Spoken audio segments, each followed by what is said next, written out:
Revelasyon ni Catherine Bernardo sa nadadamay na pangalan ni Julia Barreto sa hiwalayan nila ni Daniel Padilla. Muling binuhay ni Catherine Bernardo ang hiwalayan nila ng aktor na si Daniel Padilla. Ito ay matapos ang hidden message ni Catherine Bernardo sa kanyang Instagram account. Isang malaking pasabog ni Catherine ay ang official na pag-unfollow nito kay Daniel Padilla sa kanyang Instagram account.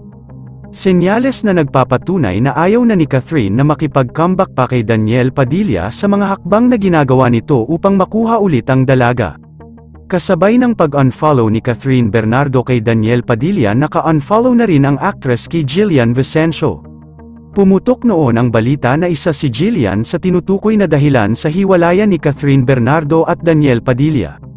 Usap-usapan noon na nagkikita umano si Jillian at Daniel at siya raw ang nagpakalat na balita na jutay si Daniel Padilla. Hindi naman ito pinaniwalaan ng publiko dahil noon ay naka-follow pa kasi si Catherine kay Jillian matapos ang maingay na hiwalayan nila ni Daniel. Say ng netizens, bakit ngayon ay naka-unfollow na siya dito? Mukhang totoo ang balita na may kinalaman si Jillian sa hiwalayan ng dalawa.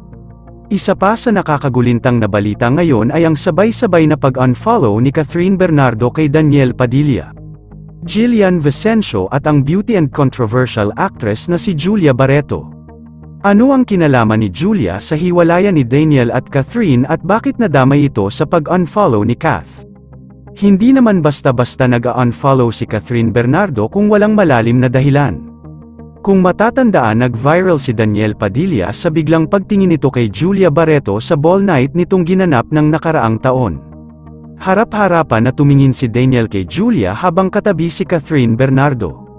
Say ng netizens, mukhang may kinalaman si Julia Barreto sa hiwalayan ng dalawa at mukhang nagbalak siguro si Daniel Padilla na pumasok sa buhay ni Julia Barreto.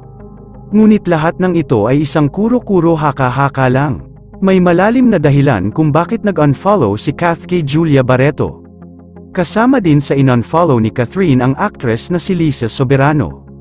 Say ng netizens, for sure may kinalaman ang mga ito sa hiwalayan ng dalawa. Yun lamang po, ano ang masasabi mo sa balitang ito? Comment mo sa ibaba. Huwag kakalimutan i-like ang video na ito. Maraming salamat po sa panunood.